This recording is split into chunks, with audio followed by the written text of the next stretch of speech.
Ayan po. Ito po ang view pagka nasa ibabaw ka po ng bundok. Ayan, kitang kita po natin dagat.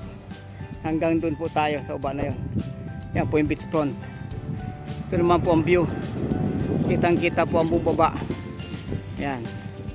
Yung po naman yung kalsada na ginagawang highway. Yan po yan. Oh. Yan, uka na yan na may backhoe. Yan po ay ginagawa po under construction highway. Dadaan po dito sa property na yan. Kaya sino man po makakakuha nito, sa ngayon po ay mura pa ang property natin na to.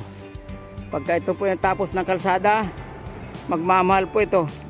Tataas po, kaya mas maganda po ngayon pa makuha ito.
Ladies and gentlemen, magandang araw po sa lahat, lalo po sa ating mga subscriber, viewer at visitor sa ating channel. Kayo po ay nanonood sa Golden Real Estate Channel. Kung kayo po ay hindi pa nakapag-subscribe, malugod po namin kayo inimbitahan mag-subscribe po kayo para makapamili kayo ng property for sale at maging updated sa lahat ng bagong video na aming may upload. Ito po ang property. Location po ito ay General Nakar, Quezon Province. Ang kalsada po ito ay rough road po ito.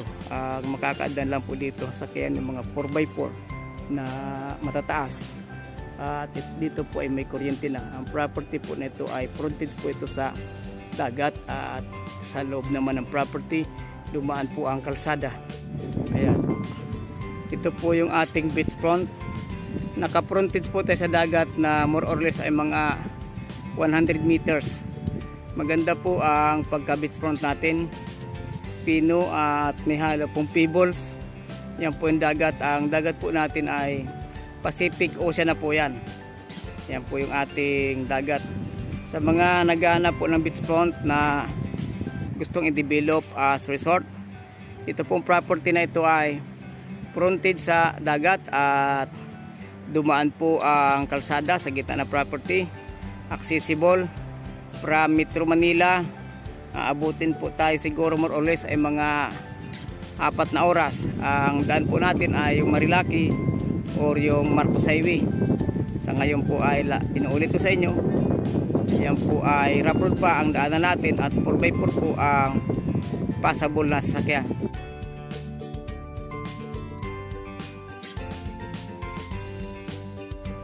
Ayan po, nandito po tayo sa loob ng property.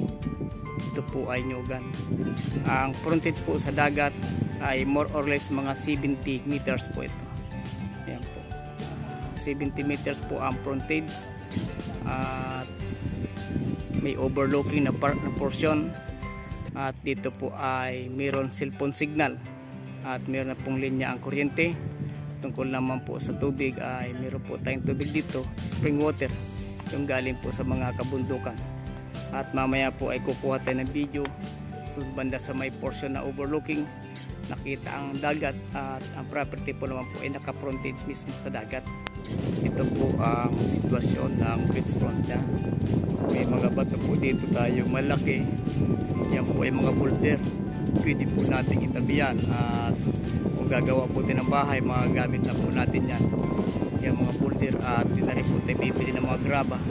Dahil dito po may mga graba na tayo makuha. Nasa loob mismo ng property. Maaari na po natin pandamping yan. Ready na po ito for operation na dahil may mga kubo-kubo na po ito. Ayan po. Nandito na po tayo sa parte ng dagat. Dito na po tayo sa baybayin. Ito po yung dagat. Ang natatanaw nyo pong yan ay Pacific Ocean po yan. Tayo po nasa bandang north part ng Pilipinas. Nandyan po ang Pacific Ocean. Dito po ay napakaganda po ng tubig dito. Napakalinaw, malinis na malinis po. Kasi wala pa po dito masyadong mga kabahayan. Ito naman pong property na ito. Bagaman po ito ay beachfront, pero po may mga boulder dito. Yan po ay pwede nating ipakuha para wala na pong mga malaking mga bato. Kasi ang mga bato po ay may mga malaki siya, pwede po natin gawing panambak yan. Yan po mga nyugan po ito, at may mga cottage. Ito po ay pinapasyalan na ng mga local tourists. Ito po yung portion na overlooking na dinudungawan po natin ang dagat, yung Pacific Ocean. Ang tanim po nito ngayon ay mga saging, mga bagong tanim po, at maraming tanim na mga niyog na pasigunda. Ang marami naman po ay namumunga na, katulad po nito. Yan, marami po siyang bunga. Yan. Yan po. Yan yung kalsada. Sa gitna po ng property dumaan, nandun po yung dagat. Nandito po sa pinakamataas na portion na overlooking. At aakitin pa po natin yung mas mataas pa na portion ng property na ito. Ang marami pong tanim sa ngayon ay ito pong mga saging na latundan at bagong tanim lamang po, at mga niyog na bagong tanim din po. Yan po mga saging, mga latundan po yan. Puno na po siya ng tanim na saging. At ito naman po ay kita na po natin dagat, overlooking po talaga. At hindi pa po ito nakakarte sa pinakamataas na parte ng bundok na ito. 360 degrees na po ang view dito. Akitin ko po yung mataas para makita nyo po. Ayan po, ito po ang view pagka nasa ibabaw ka po ng bundok. Yan, kitang kita po natin dagat. Hanggang dun po tayo sa uba na yon. Yan po yung beachfront. Ito naman po ang view, kitang kita po ang bubaba. Yan. Yung po naman yung kalsada na ginagawang highway. Yan po yan, oh. Yan, uka na yan na may backhoe. Yan po ay ginagawa po under construction highway. Dadaan po dito sa property na yan. Kaya sino man po makakakuha nito, sa ngayon po ay mura pa ang property natin na to. Pagka ito po yung tapos ng kalsada, magmamahal po ito. Tataas po, kaya mas maganda po ngayon pa makuha ito.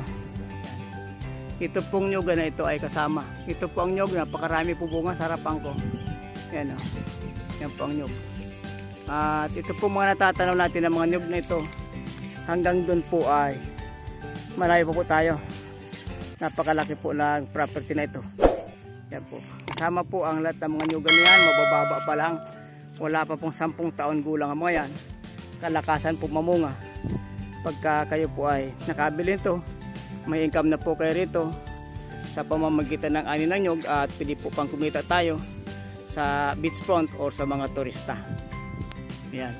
Nandito po tayo sa pinakamataas ng overlooking, at dito po ay nakabakod na tayong barbed wire. Ito po yung bakod na barbed wire. Yan. Dito po ay napakarami pong tanim na iba't ibang klase mga pananim. May langka, may guyabano, at ang marami po itong mga nyug na namumunga na. May mga santol po tayo. Kaya sino man po na makakakuha ng property na ito ay napakaswerte nyo po. Beachfront na, dumaan pa yung highway sa gitna ng property, maraming tanim, at kayo po yung magpapaani na lamang. Yan po ang loob ng property. Pagmasdan nyo po ay napakarami pong tanim. Ang nyug po ay mabunga. Yan. May beachfront ka na, may coconut plantation pa, banana plantation, at higit sa lahat ay nasa gitna po ng property ang kalsada o yung gagawing national highway. Ang location po natin ay General Nakar, Quezon Province. Napakarami na po mapuprodukto dito. May rambutan, may guyabano, yan, may mga dalandan pa po. Hindi po ganong karamihan dalandan pero may tanim po siya. Yan. Ito po yung kalsadang ginagawa na National Highway. Magmula po ng General Nakar papunta po ng Dingalan, Cabanatuan, Aurora at Nueva Ecija. Tayo po ay nasa overlooking na parts. Ang nakikita po natin dagat, yan po ay Pacific Ocean. Yan, sa mga gusto pong bumili ng property for investment, dito po kayo mamili dahil mura pa po ang lupa. Dahil po sa hindi pa po tapos ang kalsada, under construction po ito. Yan po ang lapad po, may kuryente na po dito. Pero 4x4 lamang po sa ngayon ang sakyan na mga gagamit dito. Yan po sa aming sakyan.